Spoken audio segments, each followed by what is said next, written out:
pour chacun de nous, vieillir est une issue inévitable. L'art de vieillir bien dans sa peau est désormais une option offerte par la science. Peeling, botox, lifting ou même reconstruction. Pour cette nouvelle émission, vous l'avez compris, immersion en profondeur au cœur de la chirurgie esthétique. Avec au programme des experts, des témoins, mais surtout des explications. La science au service de rajeunissement, c'est un nouveau reportage que je vous propose, signé PCM Productions.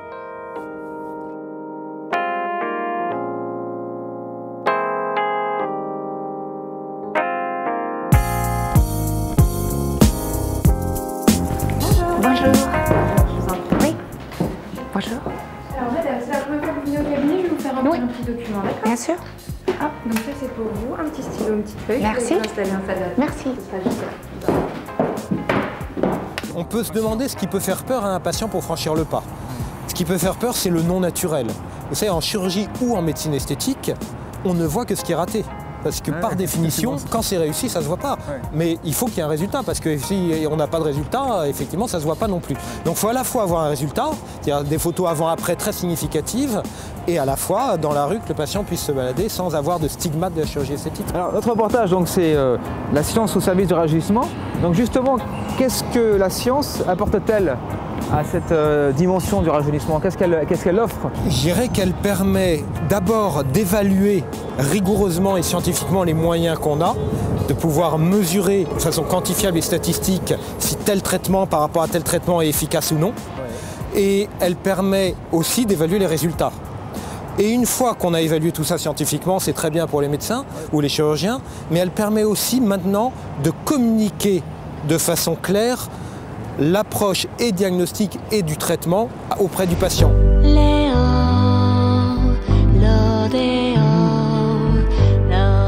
Docteur, vous êtes amené à utiliser des outils de haute technologie?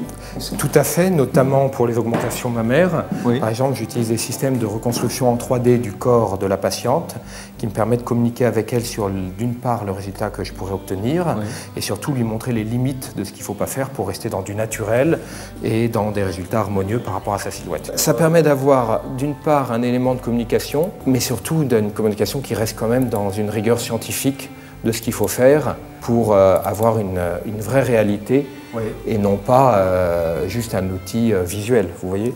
Souvent, les cliniciens sont assez doués pour donner, d'interpréter eux-mêmes les raisons pour lesquelles ça se passe comme ça. Mais même si on est capable d'en donner l'interprétation, il faut être capable de le mesurer. Et ça, c'est un aspect un peu plus compliqué, vous voyez. Vous êtes capable de dire à quelqu'un, il a des signaux d'adrogénia, il a une ptose importante du bas du visage. En gros, on sait pourquoi.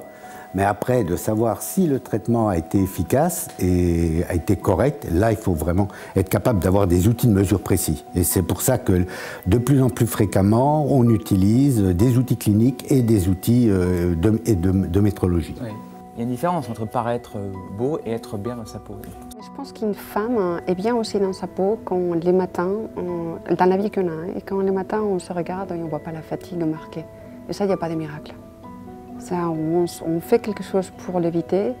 Bien dans la vie qu'on a aujourd'hui, je parle bien pour des femmes comme moi qui ont travail et qui ne s'arrêtent pas beaucoup dans la journée. Après, tout est critiquable dans la société dans laquelle on vit. L'apparence prend trop d'importance. Alors, il faut rester un petit peu limité aussi. Et c'est pour ça que je dis combattre ou se faire plaisir avec des choses qui sont plus effectives, mais sans changer notre visage, notre apparence, est importante pour la femme actuelle. Pour les personnes qui regardent les femmes, pourquoi pas aussi les hommes, est-ce que vous pourriez nous dire ou leur dire un conseil de bon sens pour apprendre à peut-être rajeunir ou être en meilleure condition de santé visuelle? Je pense que ce qui est important, c'est qu'en fait, rajeunir à l'instant T, ça veut dire quoi? Ça veut simplement dire embellir à l'instant T. On veut juste être mieux dans son corps, mieux dans sa peau, par rapport à son état d'esprit, par rapport à sa vie dynamique, par rapport à la vie d'aujourd'hui, à cet instant-là. Mais c'est autre chose, c'est aussi se projeter à comment on veut être dans 10 ans ou dans 5 ans. Dire, moi, si aujourd'hui je fais cette démarche-là, c'est que dans 5 ans ou dans 10 ans, je veux toujours être encore mieux, etc. Et je pense que du coup, c'est aussi une action préventive que de faire, entre guillemets, du rajeunissement. Ouais. Et il faut apporter à cette action, entre guillemets, préventive, un avis d'expert. Et je pense que je conseillerais aux patients au moment où il se pose la question, c'est le bon moment pour aller rencontrer un ou plusieurs experts pour prendre un avis à la fois sur son désir de l'instant T et sur son désir des années à venir. Docteur Cron, en tout cas, j'ai été ravi de vous rencontrer. De même, merci beaucoup à vous. Merci docteur. Merci. Au revoir. Merci.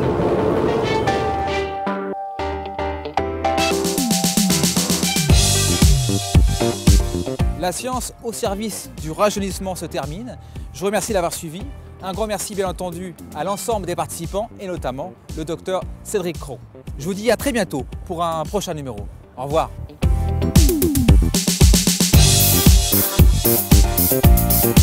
Thank you.